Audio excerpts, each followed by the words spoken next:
So my name is Barbara Nelson, Chief Technology Officer at iPass. iPass is in the enterprise mobility space, making it easy for enterprise users to get connected wherever they happen to be all over the world. So the purpose of this conversation is asking a question, and I'm a little biased in my answer to the question, which is, as the mobile networks evolve, is 4G enough, or is Wi-Fi here to stay? And as a Wi-Fi service provider to the masses, I would have to say Wi-Fi is here to stay. No. The demand on data is just growing and growing and growing, and the demand for data is outgrowing the willingness to pay.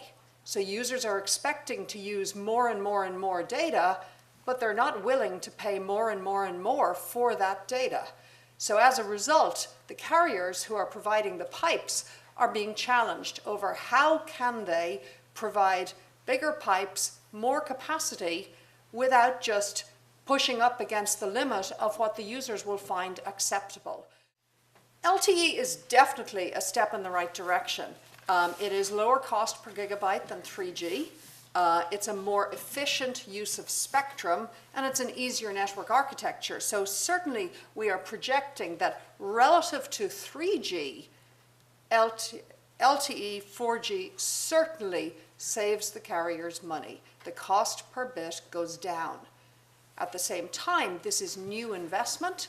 It's still got spectrum costs, so it's not like it gets free, it's just cheaper than comparing to the equivalent of the 3G networks. But we know how much money all these carriers spent on 3G networks. They're still trying to recoup the costs of all that investment. So is it enough? No. It's not enough today. It's not in enough places. It's got coverage limitations. So if you had an LTE only phone, it would be a fine experience in certain locations and a pretty solitary experience in other locations. The spectrum is expensive. And the demand, as I mentioned earlier, the demand is exceeding the supply of capacity. So you might say, well, that's just today. How about into the future? Into the future, it just gets even worse. The data demands are going up far higher than the capacity demands. Therefore, we have to switch to what else is available, what other networks are out there.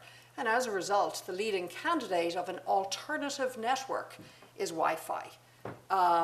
There was a time when people said, well, once a user has a 3G card, they never need Wi-Fi. Wi-Fi is going to go the way of dial. iPass has a long history in dial. We know what it's like to be on a network that has moved out of popularity. Wi-Fi is not going the way of dial.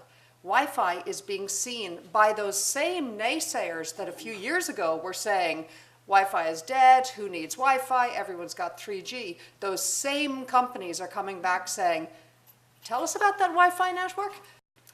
So in quick summary, is 4G enough? Never. Not today, not tomorrow. Is Wi-Fi here to stay? Absolutely, and that's not just an iPass point of view. That is the point of view of the carriers all around the world as they are rapidly either building out their own Wi-Fi infrastructure or figuring out how to partner with everybody else's Wi-Fi infrastructure. All right, thank you, Barbara. I guess I'll